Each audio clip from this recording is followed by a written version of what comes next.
Hi and welcome to the 2019 PBS NewsHour Student Reporting Lab Showcase. I'm Jaylah Ross. And I'm Victoria Hodge. Today we'll be sharing some amazing stories made this year by high school students from across the country. At Student Reporting Labs, we believe that young people's voices matter. So every year, we reach out to our network of schools with the opportunity to report on issues that matter to teenagers. Jaylah, just last year as a high schooler, you participated as one of our correspondents. It has been an incredible experience collaborating with other student journalists and sharing these important stories. Last October, before the midterm elections, Student Reporting Lab's correspondents interviewed over 300 students. During this assignment, we wanted to find out what would get young people to vote. Here is what they had to say. I do think voting matters. I think it's a really important part of our democracy, and I think that everyone should take part in it because that's our duty as American citizens. Young people are less likely to vote because they think that their vote doesn't matter, and one vote won't change anything. I am one of those 18-year-olds that do not go to voting polls to vote. I do not vote because I do not pay attention to what's going on in the news, and I don't want to just throw a vote out there. My peers are really quiet about it. They don't really talking about politics as much because it's very uncomfortable, and my family doesn't really bring it up either. I think teachers are a little more cautious about talking about politics, so that might negatively affect the youth vote because people are hearing less about it. I think the only way to get people to vote more is making voting required. Lower the voting age to around 16, because I feel like if we start voting at a younger age, it'll become routine. Make voting mobile. Our generation is so technology driven that if voting were literally at our fingertips, then that's an initiative to get all young people to vote. We brought a goat, a miniature goat onto campus, like a fainting goat, and it was, that was our vote goat. And so many folks stopped by just to pet the goat or play with the goat. And while they're there, we said, hey, you know, you've already taken a minute. Do you have a second to register to vote? And we registered over 100 people that day, so that was really awesome. What would get me to vote is something that would affect me every day, like minimum wage, car payments, car taxes. Probably the rising cost of college education is the most important to me because it's the most relevant to me in the next 4 to 6 years of my life. It can change so many issues that are important to me, especially considering the recent school shootings and so many attempts to try to get rid of birth control and Planned Parenthood. It does seem like one of the most important elections, especially because it seems like the fiber of the country is coming apart. I think what's encouraging me to vote is especially the fact that, you know, some of my ancestors didn't get the vote and they didn't get a say of how their lives were spent. So we can't sit around and say that things are bad without trying to change them. And the major platform for change is voting in candidates that want to change the problems you see. I think voting does matter. I think it's kind of an obligation, especially because as a woman, the people who came before us fought so hard and so tirelessly for our right to vote. Another topic this year was opportunity in America. What are teenagers' hopes for their future? And what are the barriers between them and their dreams? Maui High School produced this story about the Special Olympics Unified Schools program. This really cool initiative creates inclusive leadership opportunities for students with and without intellectual disabilities. Here is student correspondent Hannah Akamoto with the story. Maui High School senior Brittany Bautista was diagnosed with hypomelanosis of Ito at a very young age. The developmental delay syndrome affects her speech, intellectual ability, and motor skills. Some of the challenges that affects me is I'm not able to do most of the basic stuff that people without a disability can do. She can't tie her own shoe. She can't put her hair up herself. She can't ride a bike. She's 17 years old, and we still need to help her do, certain daily activities like brushing her teeth. Brittany's disability not only affects her physical and neurological development, but her social relationships as well. From a social aspect, she's been shunned. It makes me sad during growing up that people would recognize her disability, and as a parent, it's sad to see that. Helping her overcome her past, the Special Olympics program provided Brittany with a new family and a place of belonging. I get to have my own place in the school, and Special Olympics is one of my highlights so far in my high school career. Maui High's Special Olympics is an inclusion program where students with and without disabilities come together to participate in sports, socials, and other extracurricular activities. This acceptance and family-like bond is something Brittany has been searching for her entire life. I get to embrace my disability, and I get to compete in sports with my other classmates. And I received many opportunities from Special Olympics. As one of only 12 United States Youth Ambassadors, Brittany's sports career is not quite over. She will be using her experience and voice to advocate for Special Olympics, unified champion schools, and the advancement of inclusive youth leadership. My goal is to introduce Special Olympics to the younger generation, and I want them to learn that everybody is the same and nobody should judge on what their physical characteristics look like. In the future, Brittany will be traveling to California and hopefully to Abu Dhabi for the World Olympic Games. And more opportunities are sure to come her way, especially with her persistent attitude and headstrong approach to life. With Brittany being at the forefront and we recognizing the fact she's bringing more awareness to everybody that everyone's equal. We're all human beings, and we should all be treated equally no matter, what our disabilities are, if we have some or not, and we should just be treated equally and fairly and just be kind to each other. This is Hannah Okamoto for Student Reporting Labs. Another story from the Opportunity in America series comes from students at Morgantown High School. They investigated the energy industry and its impact on how teens view their future. In West Virginia, the construction of a gas pipeline across the state is creating jobs for young people, but some fear that they're temporary, leaving many West Virginians unemployed after the project is completed. Student correspondent Elia King from Morgantown High School has this story. There are hundreds of miles of pipeline crossing the rugged mountains of West Virginia, carrying natural gas to power plants, businesses, and homes all across the country. For some young people, pipeline-related jobs are a rare opportunity to stay in the state and make a living. Leah Weeder is a welding student at Monongalia County Technical Education Center in Morgantown. Do you plan to stay in West Virginia after graduation? Yeah, I do plan on staying in West Virginia. It's always going to be home. I want to work on the pipeline because I guess I've always liked to be outside, and it's really good money. West Virginia led the nation with a 14.4% increase in new construction jobs, more than 4,000 between January 2017 and January 2018. That's according to the General Contractors of America. Much of the job growth is attributed to pipeline projects. Brittany Moody is the lead engineer on the Atlantic Coast Pipeline, known as the ACP, a 600-mile project that goes through West Virginia, Virginia, and North Carolina. According to Moody, the ACP has created over 4,000 construction jobs. I have 8 construction spreads. Each spread is made up of approximately 500 to 800 employees. So when they come to the area, that's a pretty big impact, especially on these little tiny towns that we're used to being in. Many of the workers on the ACP grew up in West Virginia, but the increase in new jobs has brought in workers from out of state as well. Cody Hibbard lives in Arkansas, but has been jumping between welding gigs across the country since he left the Naval Academy at age 19. Several months ago, he drove to Buchanan, West Virginia in his truck and camper to work on the ACP. The wage is definitely livable. It's a great way to make a living. Cody earns $5,600 per week in addition to benefits. A lot of us stay in it for the money. How many young people are on the pipeline with you? There are quite a few young people on the pipeline. We even had a 17-year-old on another job. The more and more we get work, the more young people we bring in. Joshua Hall is a professor of economics at West Virginia University.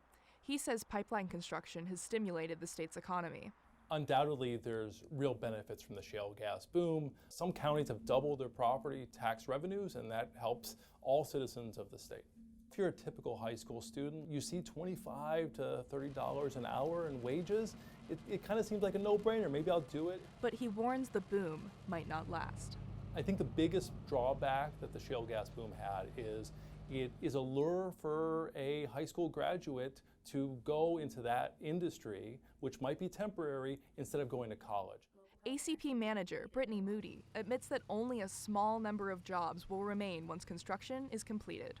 I'm thinking in the low 20s range for permanent employees. We'll have permanent employees at all the compressor stations, and then we assign certain employees to walk the lines and to maintain and do the interval walking. So there's not that many permanent jobs that come out of it. Leah Weeder isn't concerned that pipeline construction jobs are short-term. I come from a family that do those types of jobs, and oftentimes if it's a big enough job, you can be there from 2 to 5 years or even 7 years to work on it. But Professor Hall is concerned that West Virginia is not investing in lasting opportunities for young graduates in the non-technical fields. The long-term effects of these short-term construction jobs in the natural gas industry is that we might be encouraging students to not build the skills that they might need for our future workforce. What risk does a college graduate take to stay in state? The number one issue is upward mobility. We don't have a lot of large corporations that provide a clear pathway to advancement, and we are a rural, very isolated state. Hannah Kreiser is a senior at University High School in Morgantown. She's staying in-state to study political science, but is unsure what will happen after graduating college. I'm not sure if I would have job security for what I'm interested in. I think a lot of people in West Virginia feel the same way. West Virginia is one of the only states that's actively losing population. What does opportunity mean to you? Opportunity means that if I have desires and passions, I can explore those wholeheartedly 110%, but I can't do that right now. And opportunity in West Virginia is severely lacking in that sense. What we have here, that's a J bevel, that's a certain type. Even pipeline workers from out of state, such as Cody Hibbard, aren't sure how long they'll be able to stick around. I don't know if I'll stay in West Virginia. Really depends on where our work's at. The state is a great state. I enjoy working here. The people are great. I've been to Texas, to South Dakota, to Pennsylvania, and like I said, I'd like to stay here, but it just depends where the work's at. But the future of pipeline jobs is also affected by environmental regulation. In December, a federal appeals court rejected permits for the ACP to cross 2 national forests in the Appalachian Trail. With construction stalled, project managers were forced to lay off or delay hiring more than 4,500 workers. Like most young people looking for work, they will move to wherever the jobs are, in or out of state. For PBS NewsHour Student Reporting Labs, I'm Aliyah King in Morgantown, West Virginia. It's so interesting to see so many different perspectives. Yes, I totally agree. For non-native English speakers, language barriers can be overwhelming. Sometimes doing daily tasks like paying bills falls on younger members in the family. Natalia Antonio Martinez and Elijah Hernandez Jordan spoke with students and teachers about the effects of these communication hurdles. This story comes to us from Legacy Early College High School in South Carolina. So my parents, they rely so much on me. I'm basically their rock, and whenever they need a bill paid or any type of questions, they always come to me, and it's always up to me to find an answer for them and help them in every way possible. I learned to speak English when I was about 3, and I've been speaking it ever since. When I hear the word language barrier, I think of the inability to communicate with others, simply because you don't understand what they're saying and you don't speak the same language. When I think of a language barrier, I'm thinking of something that separates human beings. We're not able to share love the way we would want to because we don't understand what a certain word may mean in their language. And for example, we use a lot of hand movements, and we laugh a lot. So there are times when I feel like I'm less of a person because of who I am, because I speak Spanish and I am Spanish. I have people around me who often say, oh, well, this is America, you need to speak English, learn English. I was born here in the United States, and I learned both English and Spanish at the same time. So I feel happy that I'm able to speak 2 languages. I think that I can help people, and I have helped people who don't speak English or people who don't speak Spanish understand each other. But it's not just learning the language. I think we need to learn the culture as well. Because you can learn a language and you really don't understand the people. I think that people who experience language barriers, they probably feel frustrated and kind of like stuck in their own thoughts because they can't say what they need to say. So I think that just because parents may not be able to speak the common language, which is English here, I don't think that that means that they don't give as much support to their child. I just think it causes complications, but I still think that they can equally support their child. The times where I felt less of a person, I always try to think of those people, and I think to myself, well, if they were in my shoes, would they be able to learn a new language and step out into the world and do the things that I've done? And I really highly doubt it, and so that gives me confidence in myself and where I'm from, to know that, you know, we came here not knowing anything about this country, not knowing how to speak English, and here we are now. If I had one thing to say to someone who was facing a language barrier right now, it would be don't give up, because when you're at your worst, you realize that your best comes out and you realize your true strength. And if you're struggling with not being able to speak English or whatever language it is, I promise you that if you work through it and just persevere through it, you will realize your true strength. Such a tough story to tackle. It is. But it's so important to understand these barriers. In Cody, Wyoming, one school with only 6 students has managed to stay afloat for the last 100 years. This has not been the case for many small schools in rural America. Population shifts and state funding have made it difficult for small schools to stay open. Student correspondent Mason Baum from Cody High School has this story. This is Valley Elementary School in the Absaroka Mountains of northern Wyoming. This is an area so remote, students have to do weekly bear drills. Bear! Bear! Literally, these are drills to protect them from bears coming up to the school. Michelle Dean is the school's primary teacher. There's abundant wildlife amongst us because we're so close to the Yellowstone National Park. Like at nighttime, we'll have lions come around the front and bears. I'm scared of bears, mountain lions, and sometimes bugs. Valley Elementary is a K-5 school. It currently serves only 6 students, making it one of the country's smallest public schools. This is a central school. This school is part of a community. It's a historic landmark. This is where the community comes together, and it's part of our culture. All of the kids at Valley Elementary live on nearby ranches. But when we come home from school, the kids will help us with whatever chores we have here at the ranch or maybe a project that I'm working on. Brandon Robinson manages the MAJO ranch. His children, Blake and Hallie, attend Valley Elementary. We're too far from town to send them to town. We moved up here 7 years ago because of the Valley School, and we'd have a really neat setting for our kids to go to school through the 5th grade. When Valley Elementary first opened 100 years ago, there were roughly 200,000 one-room schoolhouses like it across the country. Now, there are only about 200 remaining.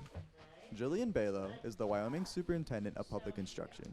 She explains how the state funds small schools like Valley. Wyoming spends between $15,000 and $18,000 per student per year in K through 12 education, among the top in the nation. And maybe unique to Wyoming is our funding model that recaptures money from our wealthy districts and redistributes those to school districts that we call entitlement districts. The news organization called Education Week recently graded all 50 states in 2 key categories of school finance: overall spending and equity. Wyoming received the best grade in the nation. We see states across the nation looking to us to replicate their own state funding model, no matter the zip code, no matter the size of the community, no matter where the student is from or traveling to the school each day, and no matter what your socioeconomic status is. In Wyoming, we certainly believe and are committed to making sure that every student has access to a quality education. The advantages of teaching in a one-room classroom is seeing the multi-age model working. It's a very amazing. It's actually quite magical. I have more flexibility here to meet the needs of my students, and to give them a real-life learning experience outside the classroom, just to bridge that community and the school together. What do you want to be when you grow up? I want to be a veterinarian. When I grow up, I'm going to live in a cabin on the mountains, and I want to work for a ranch. After graduating from elementary school, students will have to travel an hour or more from middle school and high school. The transition can be jarring. Thomas Lawler went to Valley. He's now a sophomore at Cody High School. It was really overwhelming to having only me as a 5th grader and like 5 other kids to having over like 100 kids in my grade alone. And then walking through the halls and going to different classes and having different teachers. It was definitely a big change. How did Valley prepare you or not prepare you for the future? Valley was it was a big part of my life, and it kind of made me who I am in a way. It kind of forced me to be a better person because I couldn't stray off and that I had like individual attention.